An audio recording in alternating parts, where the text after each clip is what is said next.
Hello বন্ধুরা, good morning. কেমন আছে সবাই? আশা করি সবাই খুব খুব ভালো আছে, সুস্থ আছে। তো আমিও ভালো আছি। তো আজকে লক্ষ্মী পূজার মানে সুন্দর মিষ্টি সকাল।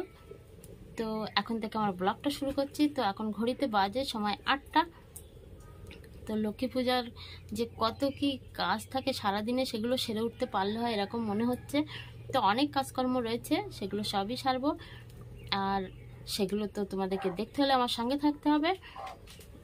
আর ভিডিওটাকে স্কিপ করবে না, প্লিজ প্লিজ পুরো ভিডিওটা দেখো, নিশ্চয়ই ভালো লাগবে। কত কিছু গোছানো রয়েছে। আর এদিকে দেখো আমার মেয়ে, ওই যে পেছনে বই পড়ছে কিন্তু। হ্যাঁ, হাই। তো আমার মেয়ে হাই করে দিল। তো ও কিছু হাতের লেখা করছে। ও ছুটি ছিল, ছুটিতে ওর কিছু হাতের লেখা ছিল স্কুলের। তো দু একটা এখন করছে। মনে হচ্ছে সামনের সোমবার থেকে স্কুল খুলবে, তো সেই জন্য। আর আমি আগে ফার্স্ট টাইম সকালে রান্নাটা সেরে নেব। তো রান্নাটা মানে এমনই একটা কাজ, ওটা সারা হয়ে গেলে বাদবাকি কাজগুলো নিশ্চিন্তে করা যাবে। তো সেই জন্য রান্নাটা আগে সেরে নেব, তারপরে সমস্ত কাজগুলো সারবো। তো সেগুলো সবই দেখতে থাকো আর আমার সঙ্গে থাকো।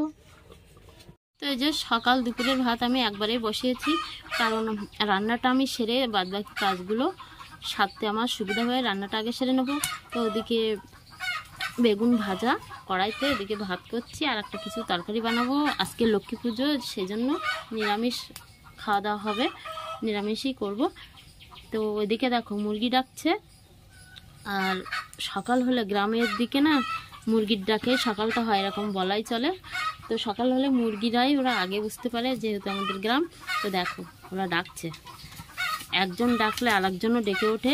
কোনো বিপদের সংকেত বোঝে কি কিসের কারণে বুঝতে পারি না, হয়তো কিছু একটা দেখলে ওরা ভয় পায়, সেজন্য ডাকে। তো চলো রান্নাটা সেরে নিই, তারপরে বাদবাকি কাজের সঙ্গে কথা হচ্ছে। বন্ধুরা, আজ লক্ষ্মী পুজো বলে দেখো আমার মা পুরো উঠোনটাকে গোবর জল দিয়ে নেপে নিচ্ছে। এই যে ওইগুলো নেপেছে, এদিকেও নেপছে এবার। এই যে দেখো পুরো উঠোন।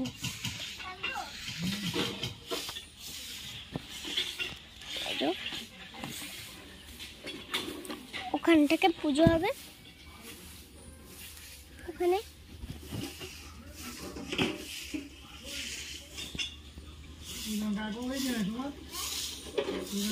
দেখো এই যে আমাদের ধানের গোলা, এই যে এতে ধান রয়েছে।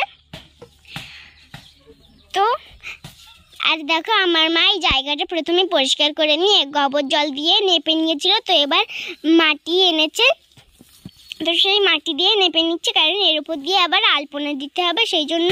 এই যে সেই জন্য লক্ষ্মী পূজা, তো তো লক্ষ্মী পূজা আমাদের গোলা রয়েছে যেহেতু, তো এই যে পরিষ্কার করতে হবে। তো তার জন্য এই যে দেখো খাটাখাটনি করছি, সুন্দর করে গোবর দিয়ে। এখানটা ভিজে, মাটিটা শুকায়নি, ভিজে। মাটি শুকালে আলপনা দিতে হবে। তারপরে এখানে আলপনাটা দিয়ে নেব। আমি আলতা গুলেছি, আমার মেয়েই দেবে আলপনা। তো চলো, আমি তো আমি দেব, সুন্দর করে তোমাদেরকে দেখাবো। তো এই যে দেখো আমার মেয়ে আলপনা দিচ্ছে, আলপনার ডিজাইন করে ওর উপরে আবার সবুজ কালারের আবির দিয়ে দিচ্ছে, ডিজাইন করছে। তো চলো ওদিকে ঘরের পটনিতে করেছে, মানে বারান্দায় উঠেছে যেখানে ঠাকুর রয়েছে, সেগুলো তোমাদেরকে দেখাই। আর এখনও অনেক কাজ বাকি রয়েছে, আমি এখনও কোনো কিছুই মানে কমপ্লিট করতে পারিনি। এখনও নাড়ু বানাতে হবে। তো চলো সেগুলো বানাবো, সেগুলো বানিয়ে তারপর আজ যা বাদ বাকি রয়েছে সব গোছাতে হবে। সবগুলো তো তোমাদেরকে দেখাতে পারছি না, তো যেটুকু পাচ্ছি সেগুলো তোমাদেরকে দেখাচ্ছি। তো চলো দেখতে থাকো। তো এই যে মেয়েগুলো বানিয়েছে মা লক্ষ্মীর পা, এই যে দেখো ছোটো মানুষ যেমন বানাচ্ছে তেমনই সুন্দর। এই যে এখানেই পুজোটা করবো ভাবছি, এখানে আমাদের ঠাকুর ঘর। এই যে তো চলো। আর এই যে দেখো জিনিসপত্র কিছু কিছু গোছানো আছে, আর কিছু কিছু এখনও, কিছু কিছু না অনেকটাই বাকি রয়েছে এখনও গোছাতে। এখানেও আবার এসেছে ও আবির দেওয়ার জন্য, ওই ডিজাইনটাই। তো চলো আমি ওদিকে নাড়ু বানাবো।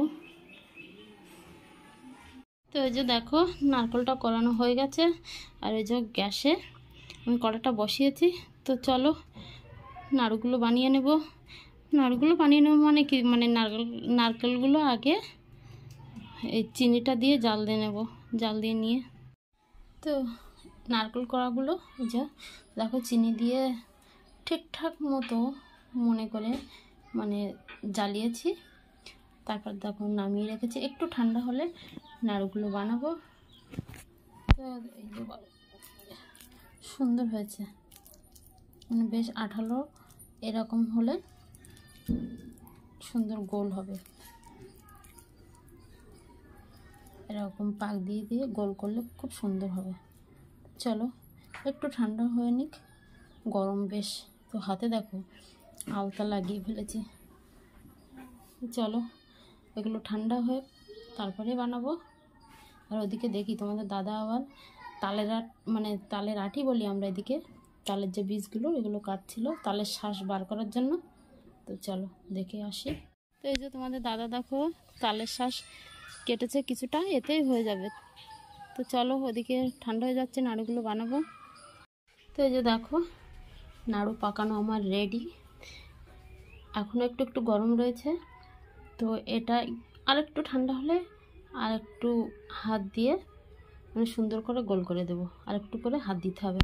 তো চলো এদিকে এবার যাব 12 ভাজার ওখানে। তো এই যে দেখো দিদি 12 ভাজা ভাজছে, চলে এসেছি সেখানে আমি। আর এই যে কুলোই চালগুলো ভেজে রেখেছে ঠান্ডা করার জন্য, আর ওদিকে কড়াইতে ছোলা বুট ভাজা করছে। তো লক্ষ্মী পুজো, এই যে দিদি হ্যাঁ তাকাও লক্ষ্মী পুজো মানে 12 ভাজা। 12 ভাজা আগে প্রসাদের প্রথম সারিতে 12 ভাজা। তো চলো দিদি ওগুলো ভেজে নিক, তারপরে আবার দেখা হচ্ছে। তো দেখো সকাল থেকে মানে গোছাতে এই সন্ধ্যা হয়ে গেল।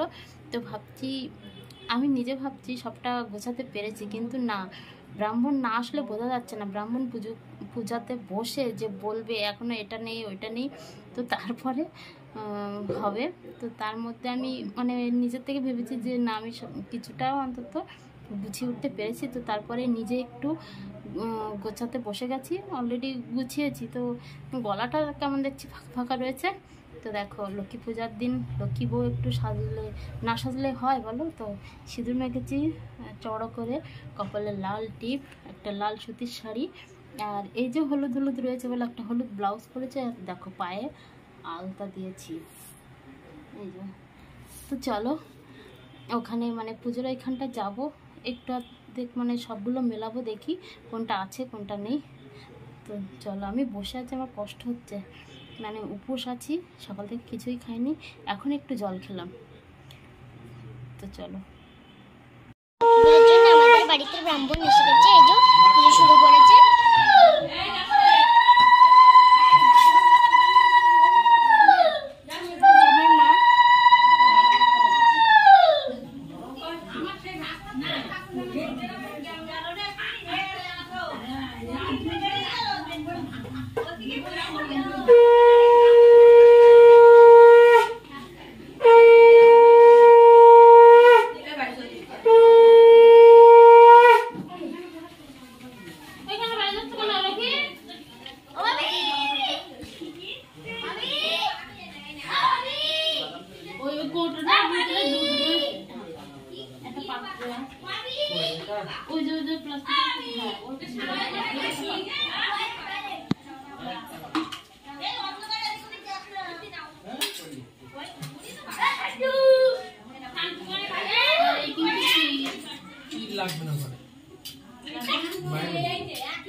তো ব্রাহ্মণের পূজা হয়ে গিয়েছে, তো এবার আমার মা লক্ষ্মী পাঁচালি পড়ছে। ওই যে কাঁদিতে কাঁদিতে রাজা পুষ্করে বলিল, তোমার সময় এক কন্যা আমার হয়েছিল।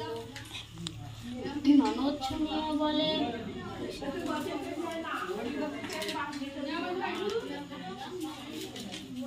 পিতৃবাক্য পুষ্পবতী বলিল তখন, আমি তখন পুষ্পবতী শুনো রাজন, তব পিতা সকলে নিজ ভাগ্য খায়, লক্ষ্মী কৃপা ভিন্ন আর নাহি কোন পায়। প্রণাম তাহার তুমি পাইলে এখন, যার হাতে দিয়েছিলে এসে ব্রাহ্মণ।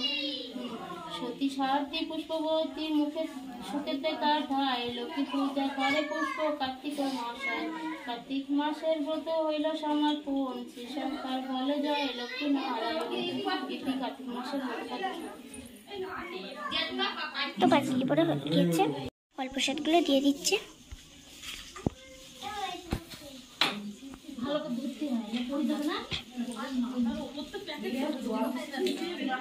আমার বাবাও যাচ্ছে আরো ফল প্রসাদ দিতে।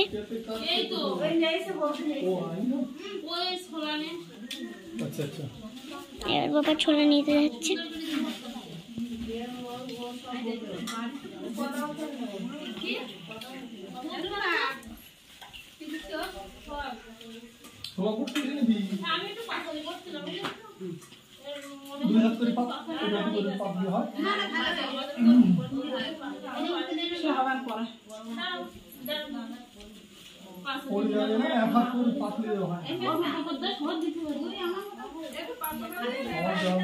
ছোলা দিয়ে দিচ্ছে আমার বাবা।